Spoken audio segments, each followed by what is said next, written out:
Hi there. Welcome to Monetize Your Business podcast conversations in partnership with FNB. Welcome to yet another power-packed episode in which we get to talk to a phenomenal entrepreneur that's a mover and shaker and doing amazing things. Today we'll be chatting to Pamela, who is an executive personal branding and thought leadership marketing. But you know how we do over here. I am never flying this plane on my own. I always have my trusted co-pilot with me. Papa Biz, how are you? No, I'm good, and I'm looking forward to delving a bit more into this conversation with a thought leader, and we'll see how this goes forward. Yeah, thought leadership is something that you and I are always interested in, aren't we? 100%, yeah. Yeah, absolutely. So let's hand over to Pamela. How are you today? I'm very well, thank you. Yourself? Very good, thank you. Looking forward to our conversation with you. Awesome, same here. Before we get into the nitty-gritties of what exactly executive personal branding is and thought leadership marketing, etc., maybe just tell us a little bit about yourself and what inspired you to get into this field. So, a little bit about myself. I've always been in the creative space, in the marketing space. My first degree was in fashion design. Oh, wow. Yes. And then my second degree is in marketing management. And over my journey, I've always been working like in fashion houses, working in the fashion marketing department. I moved on to working at an agency.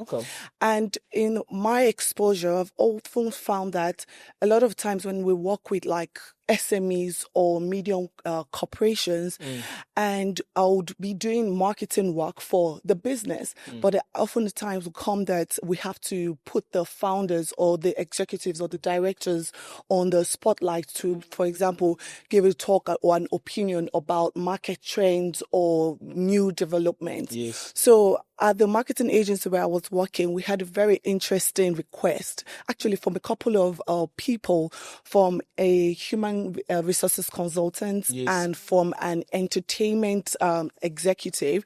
And we were tasked with marketing their brands, their personal brands, but essentially their business, but the business was also personal. Yes. So when I did that, I was like, this is really interesting. I really love this. And because I really love working with people and I also like to express my creativity.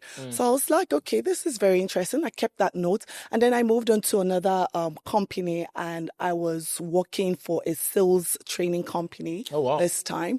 And I was doing the marketing work for the business, doing a lot of thought leadership marketing, publishing white papers, doing a lot of PR for the business. But in doing PR with the founder, we started putting up the executives, the founders of the business.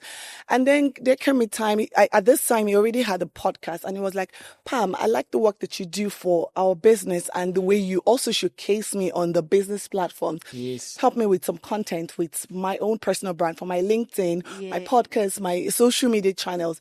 And I started doing that. And remember, I already found out that I loved this thing so much. So it was really like a natural fit. And I kept on doing that work. And then it came a time when I had to unfortunately leave the company. And I was doing some freelance marketing work, working with a lot of SME business owners. And in trying to get them into the media publications, the story would always sell was around the person, what kind of life they lived, what impact they're making, what this business means for them. So I then found that sometimes in marketing a business, you often have to market the founders or the directors, the executive, because when they say business is personal, who is the people behind the business? Yes. And that's how I came about in this space and personal branding. And my focus is on executives and entrepreneurs because in the business, they're the ones that make the decisions and move the business forward. Yeah. Yes. Now, as you are looking and starting out, because for what I'm hearing from you is that for some time you were within different companies and corporate. So now when you started to venture off for yourself, did you not feel afraid or apprehensive, or were you just like, no, man, I'm born for this? So I've always had an entrepreneur flair. I've always known I want to be an entrepreneur, but I've also known that it's very important for me to have experience working in other businesses, understanding systems, structures, all of that. Yeah. So I think when the time came for me, it's almost like I had no option because I was in the job market at the time, but I had an option to either continue actively looking for a job, or just say, you know what, try and do this and go for it. And I think it's a thing of maybe calculated risk. I wouldn't say I'm fully confident that, okay, it's time for me to do this, but I think I thought about the process, to calculated risks, and here I am. Now, I wanted to check, I just finished a book by Daniel Priestley. It's called Oversubscribed. So it talks around how to get businesses oversubscribed and studying businesses that are oversubscribed, where there's many people coming after the business. So there's actually more demand than supply and things like that. And one of the things that he spoke about was around the importance of small businesses to lead with their story when they go out into the marketplace. Gone are the days where you have these faceless brands, banks or whatever the case is.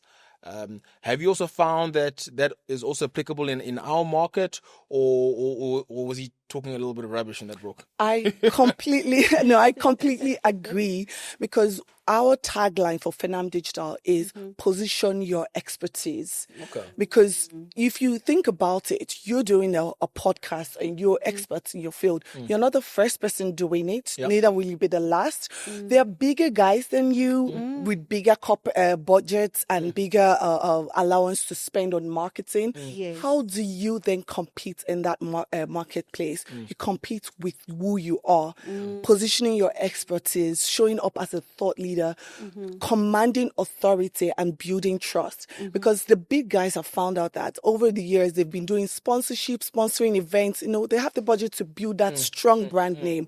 For you to go against them, it is yourself. It is talking as head to the experts, showing that I am very knowledgeable about the subject and I will guide you, almost like a trusted advisor that people would need. So that is essentially your story, how you stumbled into it, what your mission is, how do you want to help people. At the end of the day, businesses is to serve people and meet needs.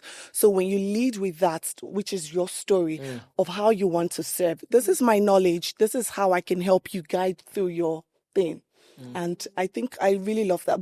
Just on that last one is that, something that I often struggled with, because I have a background in mathematics, actual science, and I would struggle with this thing of now putting into place mission, because I think what it's very abstract for somebody where the mind works with numbers. And the different entrepreneurs that we engage with, some of them also struggle to pin down what is my mission. How would you suggest one goes about the thinking around and putting pen to paper around what my mission is? Yeah, I've also struggled with that in the past, but I think now I'm coming to the realization is your mission is the transformation that you hope to help your clients achieve. Oh, wow. I love that. Wow. That's how I say it. Because for me, I've always seen that there's so many talented executives, so many talented entrepreneurs that are exceptionally good at what they do, but they don't know how to communicate that or to show up and carry themselves as the authority. So my personal mission is to help them step into that executive image and actualize, so they have that image in their mind to actually actualize it online and offline. Okay. So that's the way I see mission statements. Yeah. Would you say that every entrepreneur should consider developing and building their personal brand? I do agree, because whether you like it or not, consciously or unconsciously, you are building your personal brand. Okay. Everyone has a personal brand. So either you take an active role, a proactive role, and step ahead and hone that story, yes, or you allow the story to be told for you. But I think everyone, entrepreneur, executive, professionals, everyday people should be conscious about their personal brand. Yeah. And if an entrepreneur is trying to decide between building their business brand or rather building their personal brand, which of the two would you advise them to focus on? That's a very lovely question.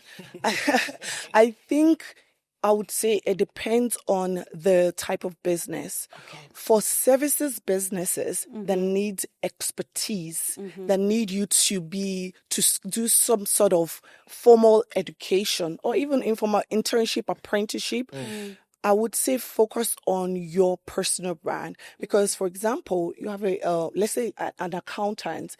I'm not looking for I'm not looking for a thing or so that would help me fix my books and everything. Yes. I'm looking for someone that will help me fix the book. I'm leaning into the person. But if I'm using an accounting software, I need to be hearing about the features, the products, the things. So if it's a product, if you're selling a product, it's maybe best to focus on the product brand, on the business brand, and occasionally bring your personal self into it as the behind the scene, the founders, the human element. But if it's a service, you're offering a service, I would say focus on your personal brand, but on the professional side. Yes. As so you're showing up as an expert professional. That's what I would advise. Yeah. That is so interesting. And in doing so, where are the platforms that one should be showing up then with their personal brand? Again, it depends on the service. Okay, now let's focus on the services entrepreneurs. Yeah. Yes. So if I'm an accountant, I'm targeting small business owners that maybe have hair salons. Yeah. A lot of them are on Instagram and on TikTok. That's where you should be showing up more. But if I'm an accountant that is focused on helping, let's say, software companies manage their finances and put things together, most of them are most likely on LinkedIn. True. So you're focusing on there, and most of them would be on industry publication. Yes. So your efforts will be on there, doing guest publishing and column pieces. So it depends on where your audience is where you focus. But that doesn't mean you can't be on Instagram and on LinkedIn, but you just know where you're playing, what language or voice you're using on every platform. And now we sometimes find with the different entrepreneurs that will engage with, some of them will communicate, hey, I'm shy, or, they're afraid to be in front of the camera and things like that. I mean, we've got our own ways of communicating to them why they need to be in front for their audience. But what is your type of take and advice for people like that, where they want to grow their business and they're just feeling that, oh no, they're shy to be in front of the camera and things like that? I would say, especially if you're a product-based business, it's easy to evade the camera. If you're a services-based business and you're competing in an oversaturated market, you're an accountant, let's say, for example, there's a lot of accounting firms around. I would say lean into it gently, because this is your personal brand truly is your life. Yes. As long as you're a professional or a person in whatever capacity you want to show up online, because you're looking at it from a long-term point of view, I would say lean into it gradually.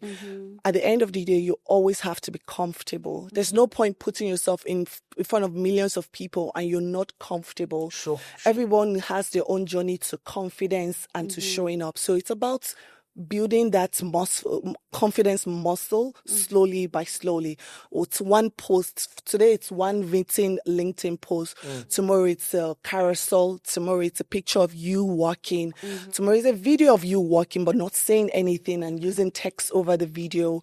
And over time you're getting comfortable with attention and putting yourself out there. You start to expand the boundaries of what kind of content you want to put out there. Sure. Yeah. Absolutely.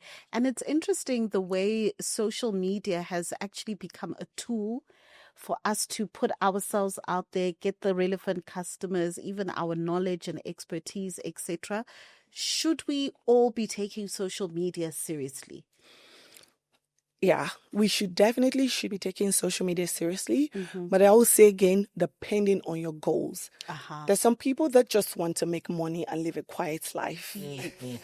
And they should be allowed to do that. So maybe you could say, let's say again, the accountant, because he has realized or she has realized, oh, I need to be online, I need to be on Instagram or LinkedIn to attract clients, but I also really value my privacy. I don't want to put everything out there. So it's curated. Yes, social media should be very intentional in terms of curating the message you want to put out there. Yes. So if you want to be only be seen in your professional capacity, curate that. The different storytelling and even very serious elements of your professional self. So, and if you want to be seen as if you want to be seen as a thought leader, if you want to be seen as an influencer, you want to be seen as a lifestyle, someone that just enjoys living their life, everything should be curated for the platform and for the purpose you want to show up online. I love that. Yeah. What are the type of clients that you work with? So I work with a lot of experts, professional services entrepreneurs. So it will range from like doctors to financial advisors, accountants. Oh, wow. So mostly people that you have to maybe, let's say, get a university degree to do the type of thing that you do. Yes. The thing that you do requires your expertise, years of experience, showing up, giving people advice. Those are the kind of people I mostly work with. When some of the doctors are a bit difficult, some of them can be stubborn. Yeah, some of them can be stubborn in some ways, but for me, I always focus on, you tell me, what is your goal? What do you want to be seen as? What do you want to be known for? What opportunities you want to attract? Because let's be honest, once you start taking your personal brand seriously and you start showing up online, some opportunities might come to you. Yes. So instead of you having opportunities come to you and you say, no, it doesn't feel quite right, let's get ahead of that and say, what kind of opportunities do we want to attract? And then we now be more conscious of our content, creating content that would attract those type of opportunities. Yeah. And as you're going and with your business and you're starting, but even now, how did you find these clients? How did you get them? I think that for me to find my clients, I need to be like my clients. Yeah. So I've often told myself, Pam, practice what you preach, because a lot of time they come to me, they say, I like what you do for yourself. Please do that for me. Because I am selling expertise and they are also selling expertise. So That's right. what I do for myself, they often see themselves in me. So I have to almost like lead with example. So I have to show up where they are. And it's a lot of human communication, connection. So it's a lot of connecting with people and just talking to them. Yes. Really, yeah. It's so interesting. I love the different professions that you've mentioned, because a lot of times people think that in order for them to show up online, they have to be influencers. But what I'm learning from what you were saying is that you can show up online in your own profession and still utilize that to build your executive personal brand. Definitely. And if we look at the word influencer, everyone is an influencer. It's just, what is your circle of influence? I like that. And when we look at the professional influencer, there is B2B, there is the typical influencer, which is everyday lifestyle, beauty, fashion influencers. And then there's now a new term coming on, which is B2B influencers. B2B influencers are like yourself. Yes. For example, you're hosting this podcast and you have this brand coming to you, like this microphone brand could say, oh, I really like this people's podcast, and how can I be tap into their audience and make them be faces of like this microphone brand. Yes. But now you are not just a typical influencer, you are a B2B influencer, leading with your expertise and what you already do. Yeah. Wow, that is just so interesting. And it just shows the world of possibilities that actually exist. Yes. Tell me, in running your own business, because the majority of the people that watch this podcast are entrepreneurs, what have been some of the challenges that you've encountered in building your own personal brand and building your marketing agency? One of the challenges I've encountered, I think everyone, I don't say everyone, but a lot of times the first challenges you pass is from the self, which is your self-doubt and trying to seek validation and all of that. So I think those were my early challenges. And now that I'm now solidifying myself and establishing myself, I'm finding that my challenges now is focusing on implementing systems in my business.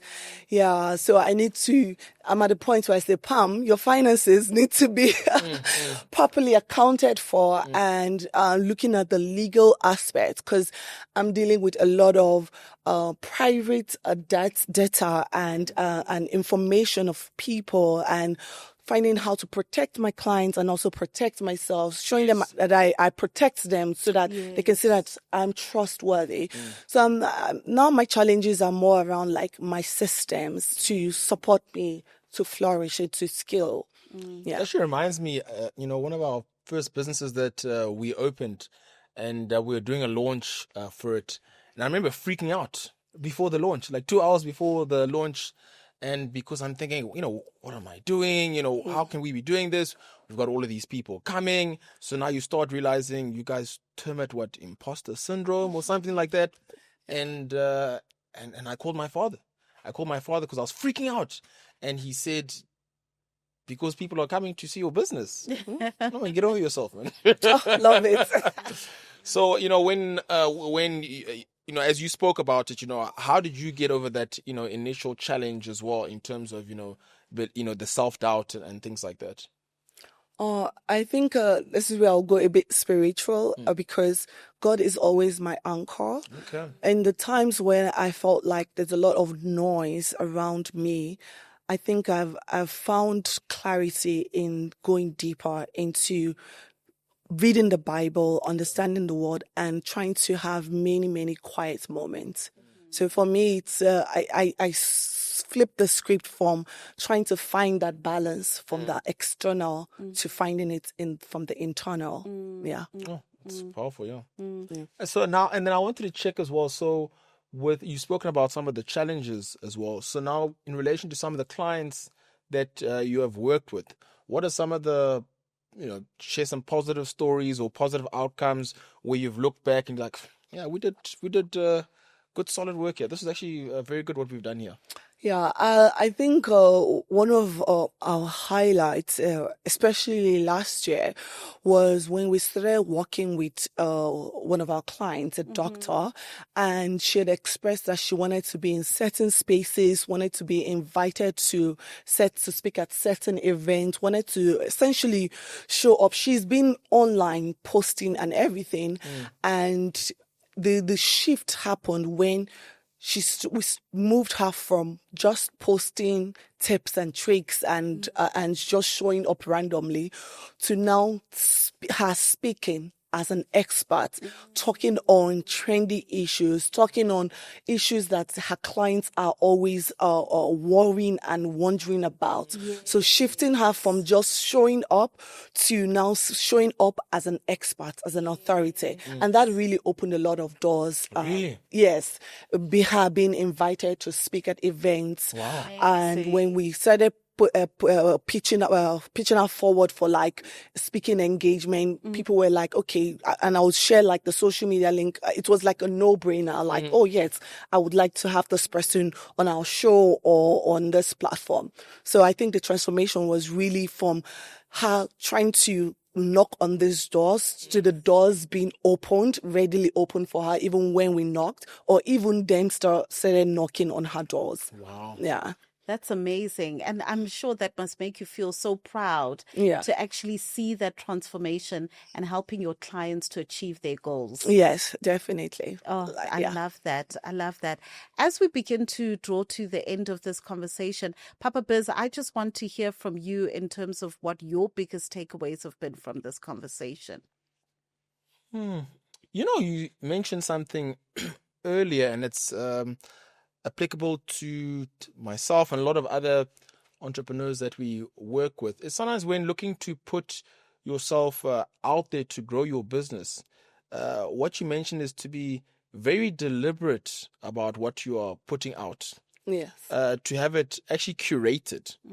Correct. And in that way, it actually removes the fluff of trying to be like anybody else or what will people say, but you actually position yourself then as an expert that you already are. Yes. And I think that also makes it easier then for people who are a bit apprehensive to then be able to go into that space so that they can also grow bigger to be able to fulfill their mission. Yes, definitely. Absolutely. Yeah. Wow, Pamela, I would really love to get some of your final parting shots for our entrepreneurs that are watching. What final words of encouragement can you share with them? And if a person would like to get in touch with you, maybe they're looking for executive personal branding, or they want to increase their thought leadership within the online space, how do they then get in touch with you? How to get in touch with me would be through our Instagram, our LinkedIn. It's Fenam Digital, and my email address is pamela@fenamdigital.co.za.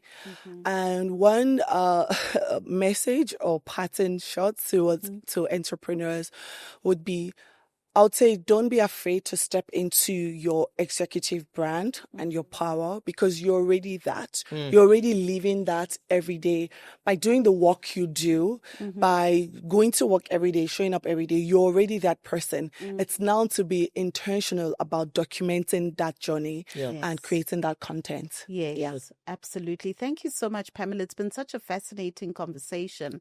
I think my biggest takeaway was when you spoke about the fact that we are actually all personal brands, and we all need to then be intentional about actually taking ownership of our personal brand.